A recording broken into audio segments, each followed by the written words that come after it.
Sorry for our late beginning. So we're talking about love. Love that's inherited. What page? What page? Chapter 18. Chapter 18 would be 75. 46 if you look at the numbers on top, 76 in the Hebrew, 75 in the English. We're talking about love. We're talking about the ability for us to have an emotional connection to Hashem and to Judaism. And Alter Rebbe is saying it's inherited. And that seems to make no sense. How could you inherit love? I might love something. My children don't love it. Okay, who says you're going to be able to pass on your passions, your loves, your hobbies? Does Zadie like Frank Sinatra? The next generation love Bruce Springsteen. I don't even know who they love today. But like, there's no connection. It's different generations, different times. We're talking about something that's supposed to last 3,700 years, from the times of Avraham Avinu. What does that mean? How can that be? So the Alter Rebbe said that the answer is it's genetics, in as many words, even though he didn't have that kind of language available to him. And he said it's a Yerusha, it's an inheritance. And he said even though we only talk about love, he said the fear, the awe of Hashem is included in that as well. What in heaven does that mean? All right. So we began this already, and I'm just going to recap so we can move seamlessly into the subject as we map out the Jewish genome. The thing is that the Avos are called the Merkava. That's the name, that's the terminology that our sages use to describe the spiritual achievement and the level of the Avot, of the patriarchs. So a Merkava is a chariot in its most literal iteration, or a vehicle. And the nature of a vehicle is that a vehicle simply goes where its rider takes it. The vehicle does not have a mind of its own. What does this mean? Well, there is another place that used the terminology Merkava, and that was in the vision of Ezekiel. He saw the various angels who were carrying, as it were, in the euphemism, in the anthropomorphical description, a chariot. And there's various angels that are carrying this chariot. In God's presence, if you will, Kaviyachal, it like sits on this chariot and is being carried by the Merkava, which is comprised of Srafim, Oifanim, and Chayes HaKedesh. It's a different terminology for angels than I'm going to leave alone for right now. So that's how it is in the spiritual realms. In the material realm, in this world, who carries the presence of Hashem? You say the Jewish people, but really it's the Avos who serve as the Merkava. The Avos serve as the Merkava for God's presence here in this world. And that's why the Avos are called Merkava. That's why they're called, because the great tzaddikim, they actually carry the presence of Hashem on earth. So just as we say on high, in the spiritual realm, HaKadosh Baruch Hu is able to be carried or communicated or conveyed or transported through a means of particular angels. On earth, it's through neshamas, it's through souls, and we know that souls are even greater than angels. As it's written that tzaddikim, that the greatest of tzaddikim are greater than Malachi Asharis, than the ministering angels. So that's why we say that the Avos, not only the Merkava, but it's brought down elsewhere that the Avos are Iker HaMerkava, the primary Merkava. In other words, the Merkava in heaven, that's a secondary Merkava. The real Merkava is Hashem's presence on earth, and that's carried through the great tzaddikim. There's an incredible drashas Aran, where the Ran explains that the Beis HaMikdash was the seat, the vehicle, the repository of the Shekhinah. So therefore, because it was the repository of the Shekhinah, a person could come to the Beis HaMikdash, and if they were sensitized, they would be able to connect. Because the Hashem's presence was there in a more pronounced way. And the Ran goes on to say the same is true with regard to tzaddikim. A tzaddik is like a mini Beis HaMikdash, if you will. Just as the Beis HaMikdash functioned in that purpose, the tzaddik functions in that purpose. And he says after tzaddikim pass on, and that's the case with their resting site.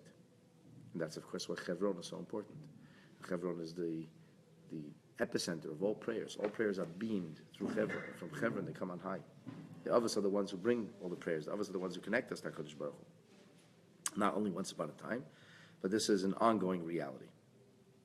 Now, this notion of Merkava, the way we explain it insofar as Avodas Hashem is concerned, the service of God is concerned, we say that the Avos dedicated every fiber of their being to the service of Hashem. There wasn't a single hair out of place. Everything they did was done with absolute holy intention. There was no time when their own selfishness, when their own self-desires were able to overcome. Are you going to say the Avos could have made a mistake? Yeah, but that's not an evil thing. The Avos made a well-meaning mistake, perhaps. Yitzchak thought that Esau was the man. But in fact, he found out later that Yaakov is the man. And how do we know this? Because a normal person who puts so much effort into a particular project and then sees it goes up in smoke, what's going to be his reaction? He's going to be angry. How could you do that to me? But for Yitzchak, it was never about himself. It was always about Hashem. And the moment he saw that Yaakov was supposed to get the blessings, like yesterday's parsha, what did he say? The moment, without even any kind of interregnum. There's no even, let me think about this. He said, Gam Baruch Yeh. Why? Because Yitzchak Avinu was totally devoted to Hashem. Was 100% absolute dedication and devotion, not even a question. And because he's totally devoted to Hashem, so therefore everything that's connected to the will of Hashem, that was the will of Yitzchak. He had no will on his own. And so it was with the Avos. All of the Avos. And the Imoris, really.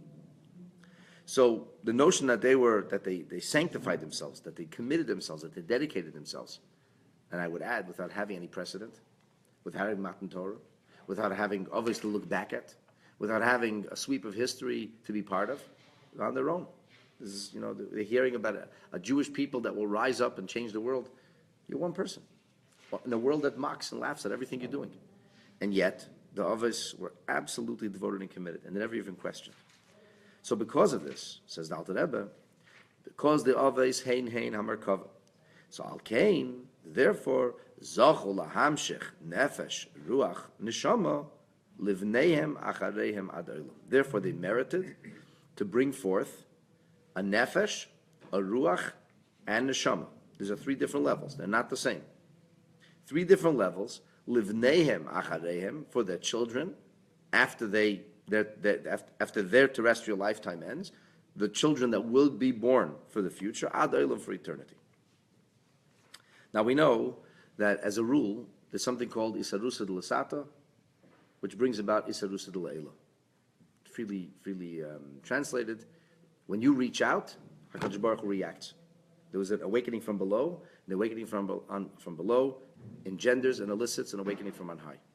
That means the more a person toils in Avodas Hashem, the more he or she can expect some kind of reciprocity.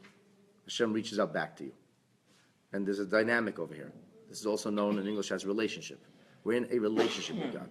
And when in a relationship, there's a dynamic where one side necessarily affects the other. There's a to and a fro, there's a symbiotism, and there's a reactionary kind of thing. You serve the ping pong, it's hit back to you. There's back and forth. We're not in a monologue with God, even though it feels like a monologue that we're talking to the walls. That's what it feels like when we daven. But the truth is that Hashem is waiting for us to reach out to Him. As one sofer once explained to me, he said, "Why do we so careful to check our mezuzahs and our tefillin before Rosh Hashanah?" He said, "And what if your tefillin and mezuzahs were fine? So was it a waste? You went and checked it. You spent the money. You had the toil and the bother of taking all the mezuzahs down and then cataloging them to know which mezuzah goes where. You take it to the sofer, and in fact, everything was kosher. So it was a waste. Baruch Hashem. And it's expensive. Huh? And it's expensive. And it's expensive. So he said to me that there's this idea that a yid is trying to come closer to Hashem. The fact that a yid takes pains to check his mezuzahs, to show that he cares, to show that he's worried and has some kind of holy anxiety, are my mezuzahs good or not, that in and of itself elicits a response from Hashem. It makes sense. He said to me also, like, people want to get a nicer pair of tefillin, but the parshiot should be written more beautifully. What difference does it make? Is it kosher or it's not kosher?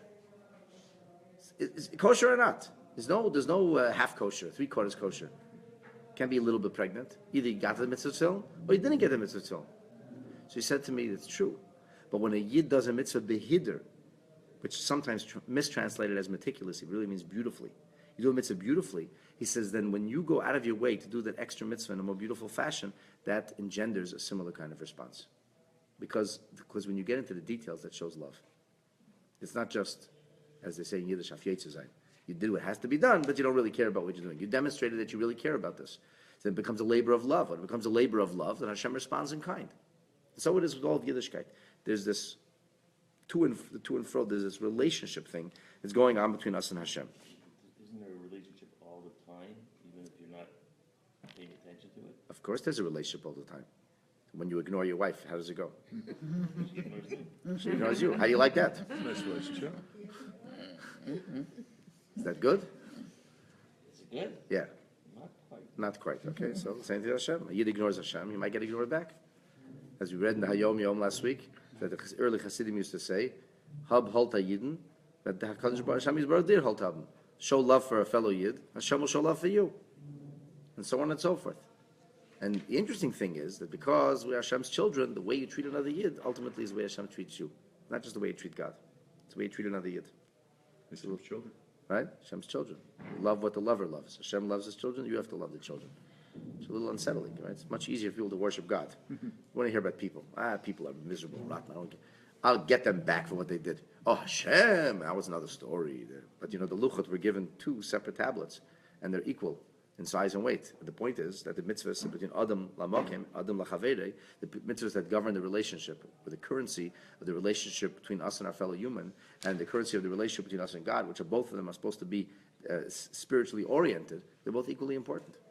And you can't ignore one and focus only on the other. People say, well, I'm a good person. You think about God? Oh, no, who has time for that? I'm busy being a good person. Well, you got half right. Or the other person says, I think about God all day. How about humanity? I could care less about them. I'll kill them all. I don't care. As long as my path to heaven is clear. Clearly, that guy's missing the point as well. So bottom line is, when you do something extraordinary, Hashem responds in kind. There's a beautiful story told that the Baal Shem Tov was told by Achia Shileni about his neshama in its previous iteration. He said that there was once, I think it was Eliyahu Hanavi saw from heaven this incredible light that radiated from northern Israel, from Tzfat. And it turned out, Eliyahu Hanavi investigated, and that this person had done something extraordinary on the day of his bar mitzvah. And because of that, he was bathed in some kind of incredible spiritual glow. So Eliyahu Hanavi comes to the person in a dream, and he says, please tell me what you did on your bar mitzvah. And if you do, I promise you, Gili Eliyahu, I will come and teach you Torah. And the simple person said, what I did for Hashem alone. I never told a soul, and I'm not telling you either. And he refused to tell Eliyahu Hanavi. Can you imagine? This is the simplicity of the Yid. And the Yid refused any kind of pressure from Eliyahu Hanavi. That he refused to divulge what he did in his bar mitzvah. And Achia Shileni said that was your neshama in the previous Gilgul, in the previous iteration. So the point, of course, is that he did something, whatever he did, and because he did something, there was this wondrous reaction. He created something about him. It was something real. Maybe he shared it with Eliyahu. Maybe he would lose that too. Maybe lose that glow. I don't know. The stories could be analyzed now. What he should have done, what he shouldn't have done. Bottom line is, this is the story this is what I read. I don't know anything more than what I read. But he held fast to his principle. Yeah, he held fast to his principle of Hatzna Leches, of being discreet with Hashem. And that's an incredible thing. It's a remarkable thing. So it's Mida Keneged Mida Keneged Mida. Exactly the point. There's a story of a guy whose name was, if my memory serves you correct, his name is Bar Ktsutzia. And it's a crazy story. It's in the time of the Gemara. A story about a person who was very wealthy, and he fell in love with a married woman, and he was pressuring her, and she was trying to be righteous. No, he made all kinds of advances, nothing to talk about. And in the end, her husband fell into very hard times, and she desperately needed a loan. And she came to this guy and said, I need to save my husband. And he said, no problem, I can take care of you. Bar Ktsutzia said, but we have a deal. So she said, okay, what should I do? I have to save my husband. She got the money, she redeemed her husband from jail, and Bar Ktsutzia came to claim his bounty. And she said to him, look, I can't say no, it's over, whatever. So, but think about it, like it has to be a moment of pleasure here on earth, you're going to have eternal shame. You have eternal shame. Really? You really want to do this? Nobody could imagine the pressure, the taiva, and in the end, he said, okay, forget it, we'll do what's right. And he was not an observant fellow. He said, we'll do what's right. And he left her. The story is told, Rabbi Akiva sees at the window a guy riding on a horse. And he calls over his Talmidim, he says, bring that guy here right now. He said, bring him here right now. He says to him, what's your name? He says, Bar Ktsutzia. He says, then tell me what you did in life. He says, you're bathed in a holy light. You did something in life. And the guy said, talk, I didn't do anything. I'm a low life, trust me. And Rabbi Kiva pressured him, and they started to go over the details, and he told him this story. Rabbi Kiva said, you have been given an extraordinary spiritual aptitude because of your Mesiras Nefesh, because you didn't commit that sin. He said to him, stay with me, I will make you a great man in Israel. And Bar Ketzutzia left his business holdings, folded up his life, became a Talmud of Rabbi Kiva, and the Gemara finished the story. This finishes, and this is the person we call Mar Ukva, the teacher of the Gemara, one of the sages, one of the Tanaim. So what happened? What happened was he had an active Mesiras Nefesh, and because he had an active Mesiras Nefesh, something changed. He was given something in exchange. This is the way we believe it. Somebody does something extraordinary for Hashem, there is a reciprocity. As we say, the Eibishter bleibt nicht gebachayv. God does not remain in debt, and every act of Mesiras Nefesh, every act of holiness, every act of dedication and loyalty and devotion is ultimately recompensed. And here's the beautiful part. Because Avraham, Yitzchak, Yaakov was so remarkable, because they were so challenged, because they had nothing, nobody to learn from, and yet they managed to hallow and sanctify themselves down to the milli detail and live their whole life like that. Zachu lahamshich. They were able to bring forth nefesh, ruach, neshama, not all three, not nefesh, ruach, neshama, nefesh, ruach, neshama. You'll see later it's one of the three. Livneim achareim adelim. So this is divine reciprocity, not just to them, but to their descendants. In other words, the patriarchs and the matriarchs earned this. Our antecedents earned this. And because they earned it already. We are reaping the benefits. So one might say that we are just here to get what they did for us. Yeah, that's true. That's true. As a famous politician who I don't like much said, you didn't build this. We didn't build this. We didn't. And that's why we say, don't even think that you can stand in the place of Avraham Yitzchak. You have no idea. We can't even imagine who they were. Far beyond our imagination. And there's nothing more despicable, I find, than people who write these ridiculous books and stories mocking the Ovis or putting them into some kind of typical, ordinary, mundane light, and as if they're one of ours. As if, like, we can relate. It's the biggest chil Hashem. It's the biggest denigration of holiness. So the holy Avos who transformed themselves, because they transformed their corporeal reality, that's why they were able to bring forth these holy souls for all of their progeny until the end of time, which of course includes converts, as a convert is known as Ben Avraham and Bat Sarah. Now here, there's an obvious question that kind of rises. I'm sure you've heard this idea that Neshamas Yisrael Kadmu La'olam, that the souls of Israel preceded the nature of creation. Avraham Avinu is only born 1,948 years into creation. So, and then Avraham Avinu, and you have Yitzchak and you have Yaakov. We have basically 2 centuries of remarkable spiritual achievement. Now we're talking about almost 1,300 years into creation. So if it's 1,300 years into creation, and you're telling me that they created these souls, they brought forth these souls. What about the idea that the Neshamas Yisrael existed? Or it says, like, primordial years or eons before the world is created. How do you square that? How does that work? So it's good in hands. Yeah. Right. So the answer is twofold. Number one, yes, there was a concept of Neshamas Yisrael, but it wasn't necessarily going to be married to the children of Avraham, Yitzchak, Yaakov. There was Neshamas Yisrael. They were called Neshamas Yisrael. Even Yaakov wouldn't have a name Yisrael originally. And the question is, who's going to get those souls? The soul is there. Who gets it? Number one. Number two, there could be a spiritual reality of the soul. The question is, does that spiritual reality can have any kind of bearing or impact in the corporeal, physical existence of a human being? Because once the Neshama gets down here, the forces of darkness and concealment are so intense that, you have a great Neshama, but it doesn't go anywhere. Well, what's the perfect example of that? Yesterday's Parsha, Esav. He had a huge Neshama, bigger than Yaakov's, and more potential than Yaakov. Where did it go? Went nowhere. It could have, but it didn't.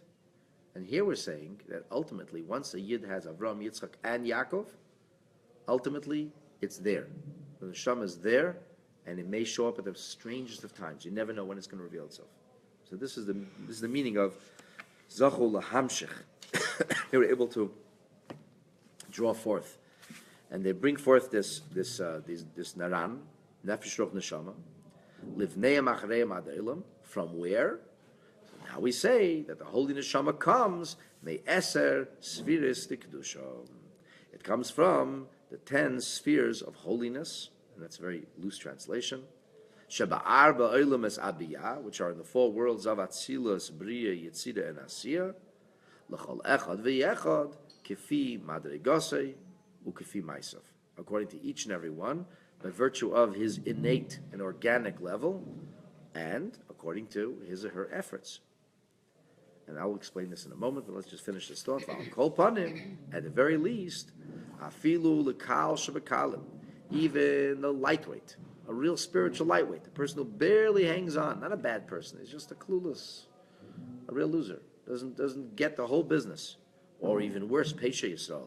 Pesha Yisrael is much worse than Kal Shebekalim. Kal Shebekalim is a lightweight, he's a loser, doesn't get it. Pesha Yisrael, he may get it very well, and he is a Pesheya. He is wantonly transgressing and violating the holiness of his neshama. He's a sinner. Sinner is not a Kal Shebekalim.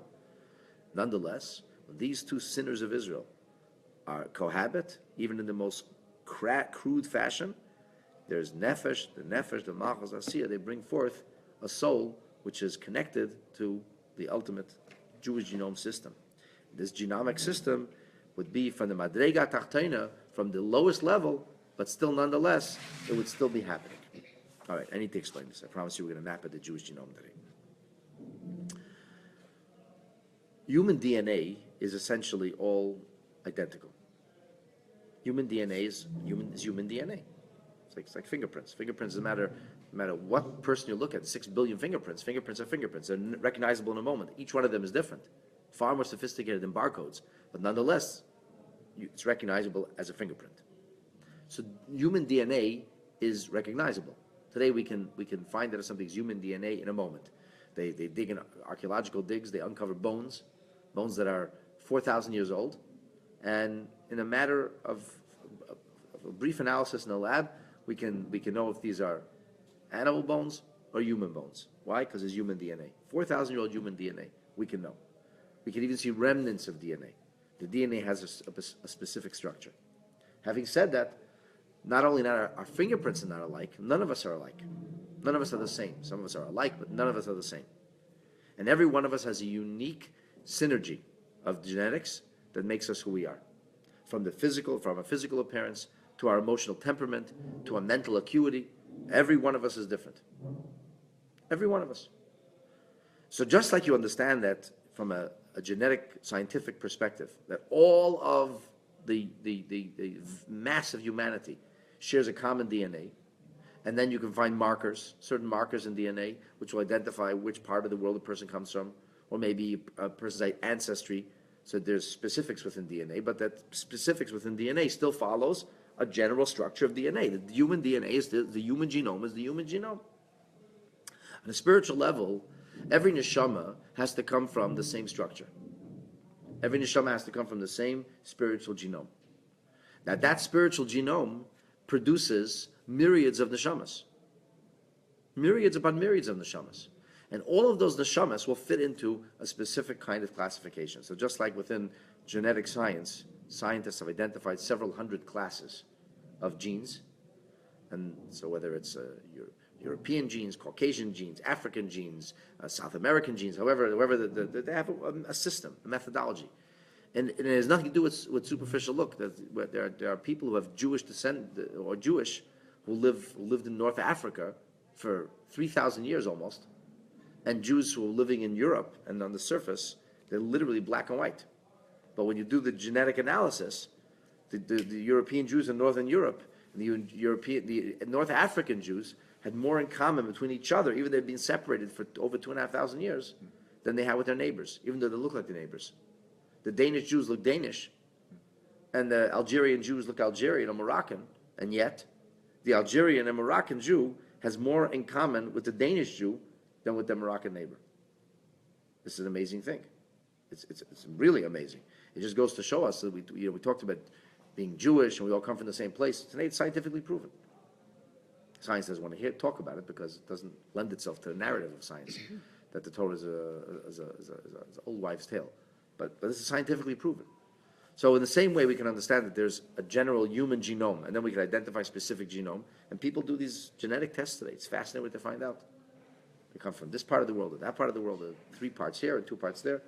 So it is also within the framework of the spiritual system. Hashem has a spiritual system with which the world is created. And the spiritual system that's articulated in the writings of Kabbalah and really lucidly explained in the teaching of Chassidus, we know is called Esespheres. Esespheres are not first and foremost the range of human reality, but rather the range of divine reality. That Hashem creates His world, and Hashem's world that He created, He first created Esespheres.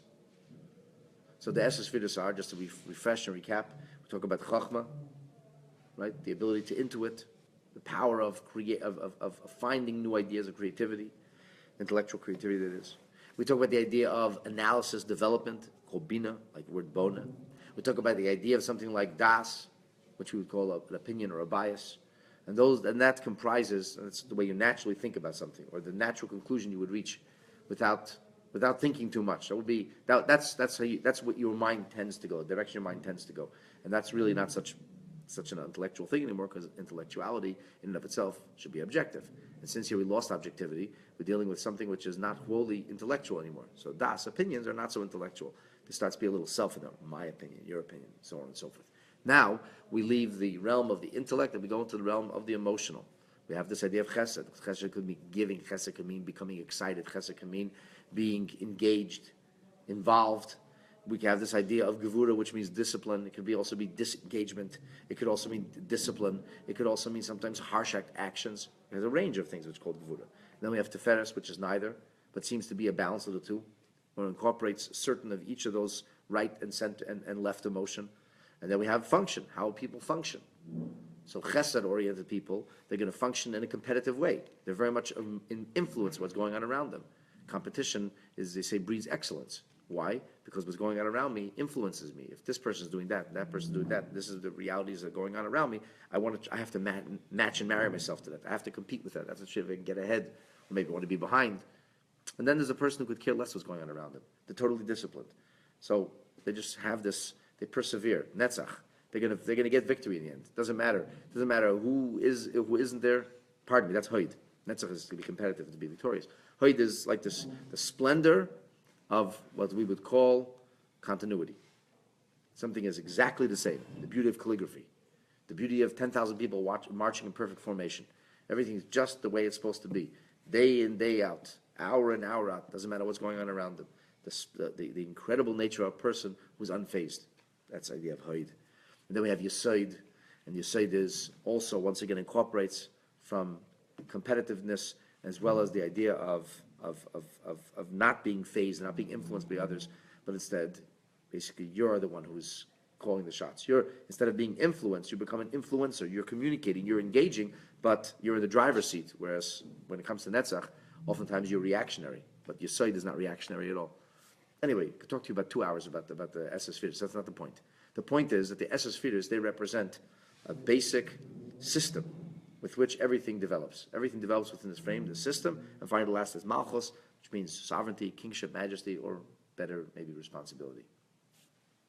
So these Esespheres that we're familiar with, that we talk about, the Alter Rebbe introduces it in the beginning of Tanya as the structure of the soul, is actually a reflection of a higher reality.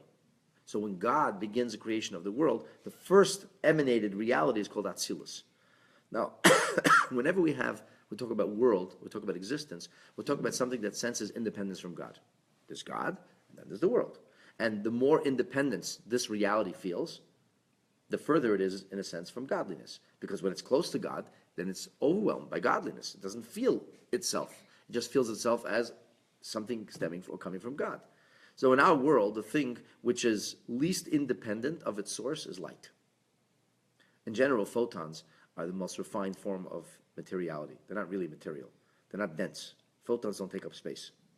But at the same time, photons are a physical reality, and today we have cameras that can actually capture. They operate more quickly than the speed of light. They can actually capture the spreading of light. It's remarkable. When they put it on slow motion, you actually see how light spreads. Right? With technology, we actually proved many things about photonic reality that we didn't know before. But photons are particles, the light particles. Only these light particles have no density whatsoever. And they have no weight. And they don't come with heat.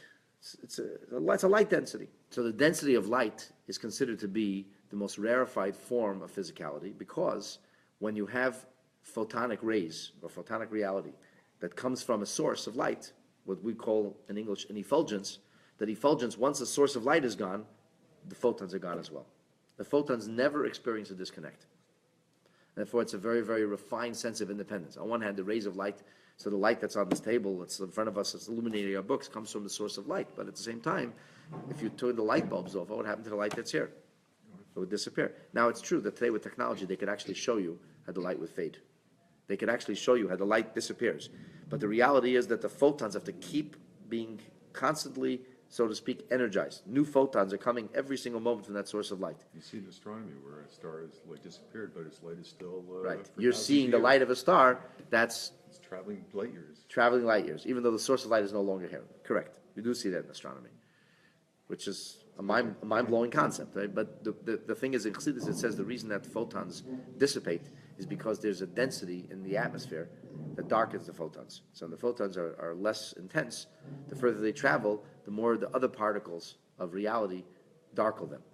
But were we to be in a clean atmosphere with no particles, then in theory the light could travel very, very far, and that's what it does in outer space. Outer space is very clean. There's no particles there. So what happens is light can travel thousands of years, millions of light years. Now, when we talk about such a reality, that's what Atzilus is like. Is the light here? It says there's no light on the table. What are you talking about? The room's full of light now. There's no light. Of course there's light.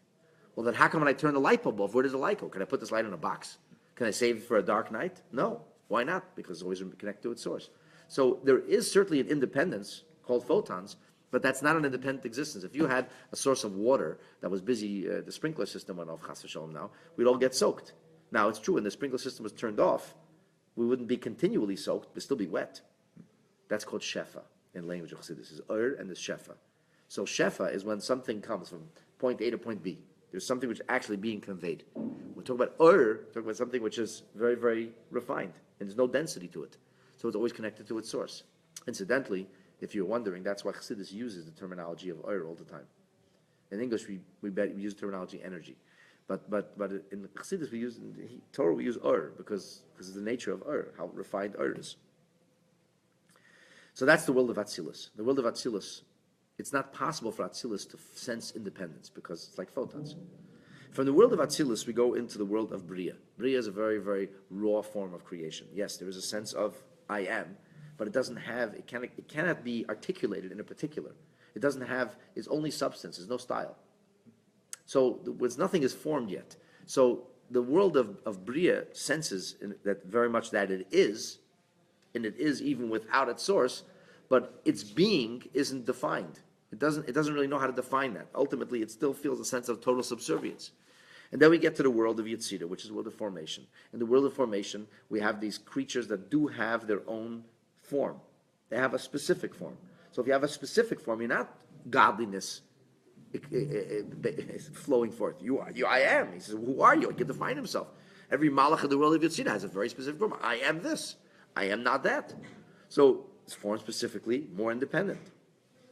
A step away, and further away from the epicenter of the spiritual ground zero of divinity.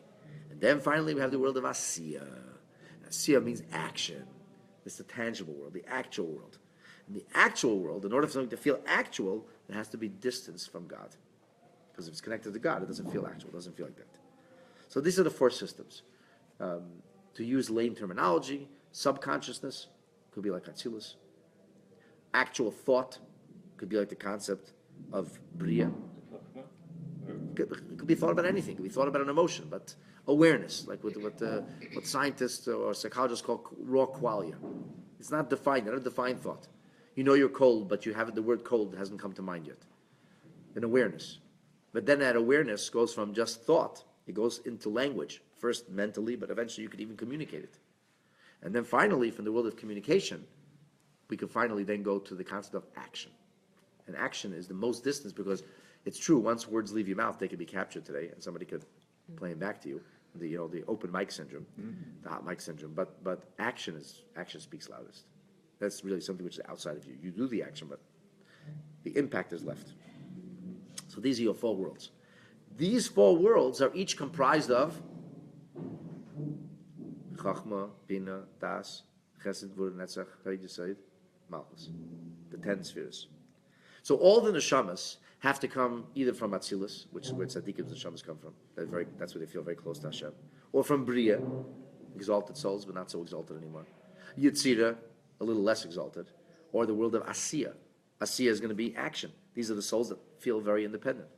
Incidentally, there are some souls that are very spiritual. They thrive on spiritual activity. They're wonderful when it comes to meditation. They're great at prayer. They can't seem to get anything done. There are some souls that are very action-oriented. They're totally organized. Give them a job to do, it gets it done. Mesiras nefesh, sacrifice, contemplation, spirituality. They don't know what you're talking about. Leave me alone. I don't know. I don't speak that language. Bottom line, what do you want me to do? Want me to do it? I'm ready to do it. The different kinds of neshamas. In fact, we say there's Mari Torah, Mari Uvdin Tovin. There are souls, the Gemara says, that excel in Torah study, that excel in academia, excel in spiritual or a emotive connection. Because sometimes the difference between Atzilus and Bria is one is intellectual, one is more emotional. Some souls pour forth in prayer. Very spiritual. They can't really understand much. They don't have a deep, profound grasp of concepts, deep concepts. And other souls, they can't understand much and they don't feel much. They're not in that whole touchy-feely thing. They can't understand. Action-oriented, get the job done. Who's better? I don't know. Depends where you look at it. Everybody has their value to play. What's better, feet or a good head? Depends. If a fire in the room, if the best headed of all, but you don't have feet, you're going to be barbecued. Why? Because you need feet now. When you need feet, you need feet. Now what happens if you have wonderful feet, you can run very fast, but now you need a brain to figure out how to get out of the situation. This is going to help his gigantic biceps, yeah. But he's stuck in a situation. The only way to get out of this is using his brains. The guy has no brains. We're in trouble. So everything has a moment. That's why it says like Moshe Rabbeinu was the Reish Bnei Yisrael, and the Jewish people are the feet. And the feet are very effective. Why? Because something called transportation. You need to get from point A to point B. And guess what? Without feet, you can't get there. That's why it's a beautiful mimer from the Friedrich Rebbe about the Jewish people being likened to a grape, a vineyard. And he says there's the grapes, there's the stems, there's the leaves that protect the fruit. They're all needed. They're all part of the vineyard. The Kerem Hashem Tzvois, the vineyard of God, all the things are necessary. We each have a contribution to make. Now, this idea of a contribution to make is not only in our physical existence. It's not only from the perspective of whether we're highly intelligent or not as intelligent, whether we got sneakers or we can run real fast and get stuff done. This is all reality. It's a reflection of a higher and a deeper reality. Where does our neshama come from? The highest of neshamas will come from Chachma of Atzilus. The lowest of the neshamas will come from Malchus of Asiya. You understand the range? It's 40 levels. So the Jewish genome begins with 40 different levels. Where are we? Where are we? Physical beings? Below Malchus? No, the question is what kind of neshama you have when you're a physical being. Everybody's different. Where are we? Probably Malchus Dasiya. But that's... The physical part has nothing to do with this. No, it doesn't matter if you're fat or skinny or black or green or blue. That's irrelevant. The physical, this is all about neshama, so it's spiritual reality. Now, it goes a little further. Not only do we come from one of these levels, these 40 levels, some of us are nefesh neshamas, some of us are ruach neshamas, and some of us are neshama neshamas. Because in nefesh, ruach, neshama, there is neshama de neshama, ruach de neshama, and nefesh de neshama. And then there's another 3 levels. In the level of ruach, there's neshama of ruach of ruach, and then there's nefesh of ruach. And then in the 3rd level of nefesh, we have neshama de nefesh, ruach de nefesh, and nefesh de nefesh. So what's the lowest of these 9? Nefesh de nefesh. That means now multiply the 40 in a framework of 9. Because you could have the highest neshama will be a neshama, the neshama, the atzilus. Understand? That's a Rebbe. A neshama, the neshama, the atzilus. And then we could have a nefesh, the malchus, the asiya. You understand the Jewish, I mean, whatever level you understand it. So let's say nefesh, ruach, neshama is the idea of deep consciousness, and then we have emotions, intellectual consciousness, intellectual reality, emotions, which are in a way much smaller than the intellect. The intellect is much loftier, and then we could come to the final, like the functional. Nefesh is functional consciousness, which is, by the way, the Esespheres are divided that way also. Chabad, Chagas, Nehim. Chabad, Chagas, Nehi is intellect, emotion, and function.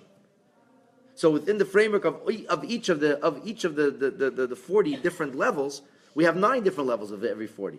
You do the math. It's a lot of levels. That's your great Jewish genome. Here is the good news, my friends.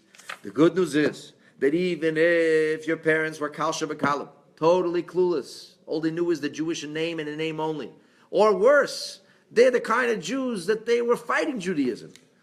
Okay, they were the Sektia, they were the KGB who was persecuting Jews, who was going after the tzaddikim and trying to execute them.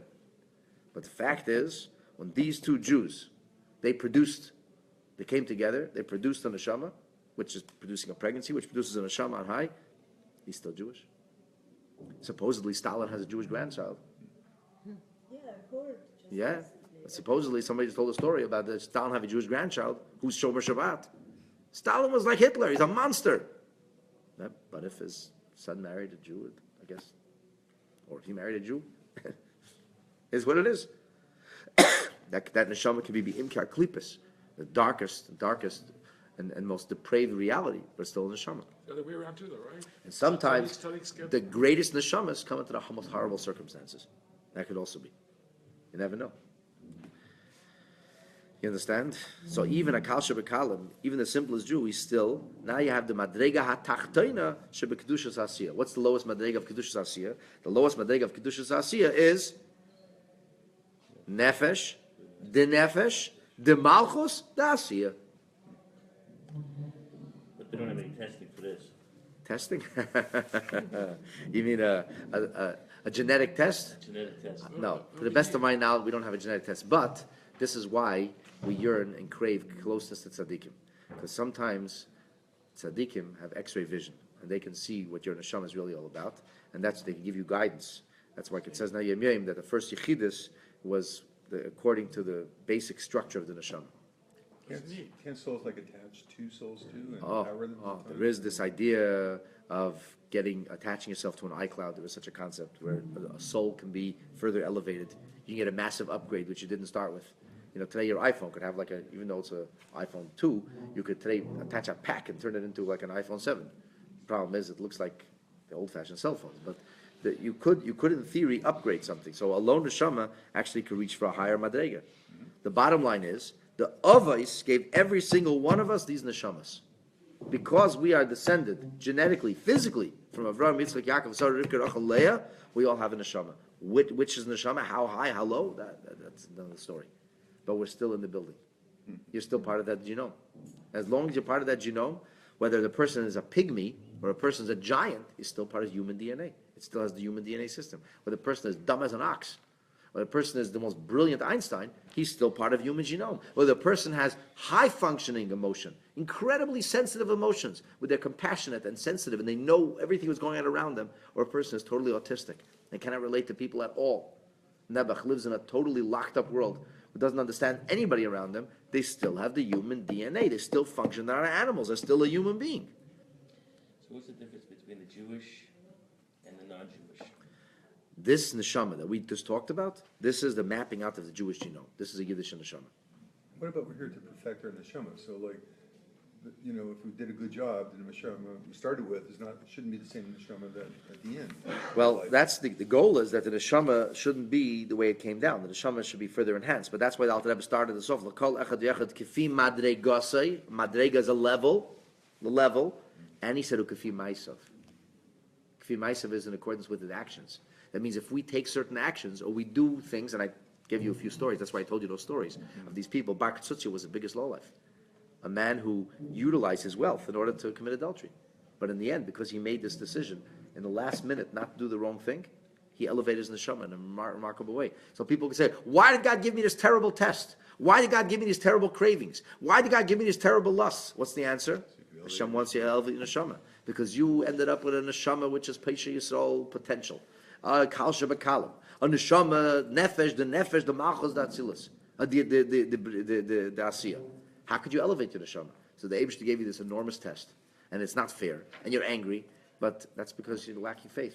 If we have more faith, you say, why Hashem gave me this enormous test? Because He wants me to be able to lift my neshama out of the lowest level and to take it up a few notches. And if I wouldn't have this challenge, if I wouldn't have this issue, I would never do that. So that's how we have to look at life.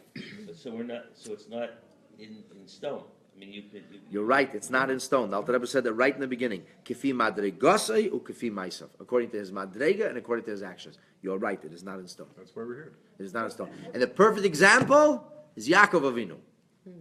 Yaakov didn't have it. He didn't have it. Esav had it. At least some levels of it. He acquired it. He acquired it. He acquired it. Yaakov is the quintessential Jew. But if your soul comes from one place, how could it change where it comes from? Oh, because it's in the system. That's why the whole point is within the system. Yaakov, when he was he was when they passed by place of study, he was happy. And He was a very sensitive soul. Yaakov was extremely spiritually sensitive. But he didn't have the koyach to rise out of the ashes of Auschwitz and to rebuild Yiddishkeit. He didn't have tenacity. He didn't have courage. Couldn't think outside the box. He's a goody two-shoes. He could never deal with realities that aren't perfect. Esav, now you're talking. He's a zhulik. He's a tough guy. He could deal with whatever comes his way.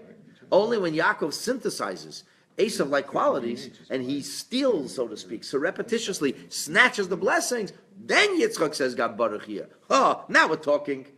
So you can. Oh, if you can, then you should. It's like eugenics, right?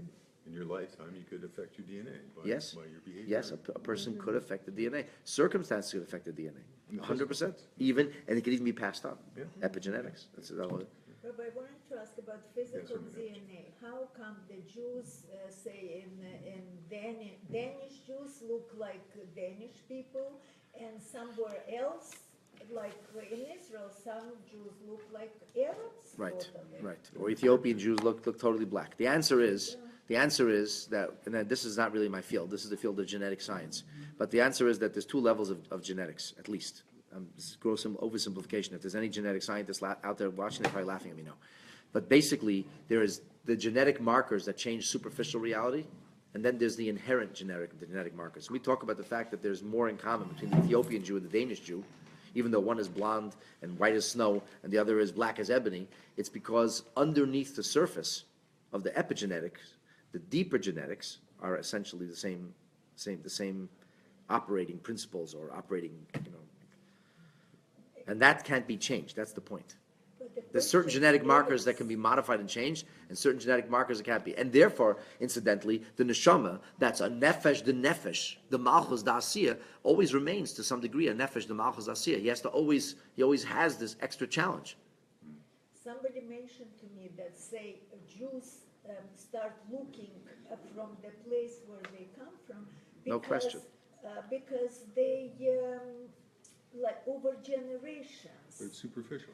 These are epigenetic changes. It's true. They're epigenetic changes. They're like the people from Russia have higher cheekbones or bigger, greater bone density. Skin color. Trust me, my grandparents look Russian. I'm so not Well, if Russian. your husband and wife start to look like each other after It could be. It could be. You can start to look like their dogs, Okay. Anyway, before we go down there, bottom line is you must know you have a magnificent soul that's plugged into a magnificent system, and you are capable of extraordinary things. You just have to start working on actualizing it.